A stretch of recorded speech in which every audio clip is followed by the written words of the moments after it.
Residents of 233 Sheriff's Office. We have a security resident open the door.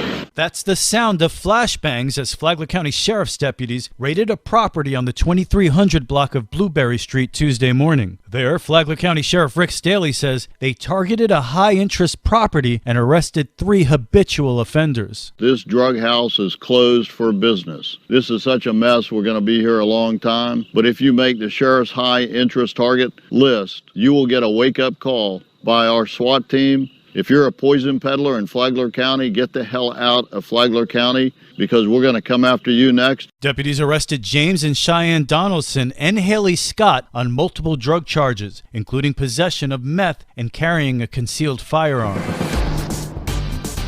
This local news is a service of Flagler County's Toyota dealer, Beaver Toyota US 1 St. Augustine, here to wow you.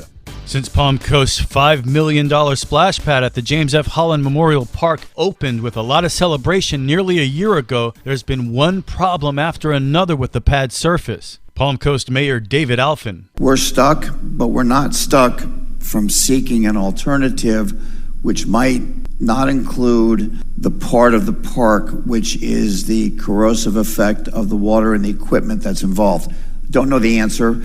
I think that would be a staff assignment. Palm Coast Vice Mayor Eddie Branchino says the city has struggled to get the team responsible for its design and construction to fix the issue. Now the city's preparing to sue the designers, builders, and subcontractor. They're coming up with excuses, pushing it down the road. That's what they're doing, and we cannot allow that. At least I won't stand for it. Repairs are expected to cost about $600,000. Palm Coast is growing westward. New Assistant City Manager Lauren Johnston says her focus is on smart growth. It comes with a smart strategy, really a comprehensive approach. I don't think we want to just open up the floodgates. I think we want to do it strategically and follow City Council's vision for that. Johnston talks about how her job will change as she switch. As Chief of Staff, I really collaborated with the different departments and tried to help and assist. And as Assistant City Manager, I'll be working more in operations and overseeing those areas. Johnston was appointed Chief of Staff last year after serving years as the Director of Parks and Rec. From the WNZF Newsroom, I'm Amy Cherry.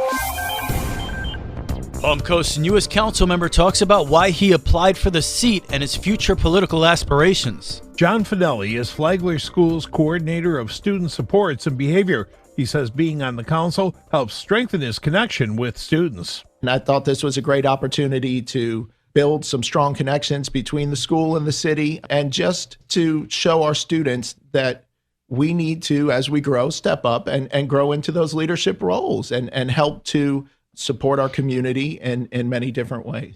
But he's not what he calls a politician. I do love our country and I love our democratic process and have always felt a strong calling to be part of it. But as far as a politician, no, I would definitely not consider myself a politician. And about the possibility for running for another elected office? I do in the future think, as I continue to move towards the end of my career, I still have at least another 9 years in the district, but probably a lot more than that because of just how much I love it. And I don't see myself leaving it anytime soon. But later on in my career, I can definitely see myself stepping into some other leadership roles. Finelli was appointed to the council last month and will keep the seat until the November election. For Flagler's Morning News, I'm Rich Petchke. What is the job situation? Are people going back to work or do they prefer to stay at home? Career Source's Judy Brown said many who have worked remotely during the pandemic want to keep doing it, and others want to start working remotely. In any case, Brown says, do your due diligence. We always have to caution our customers, be very, very, very careful because there are so many scams, to make sure that they actually really investigate a company if it's not a local company. Brown said local companies are vetted over time through Career Source. If you need a job or you need to hire people, contact Career Source. You can listen to Lifeline on WNZF on Saturday mornings at 9 or anytime on the Flagler radio app. Tomorrow, upskill. From the WNZF Newsroom, I'm Deb Albertson. And now you're up to date on Flagler's Morning News. I'm Rich Carroll.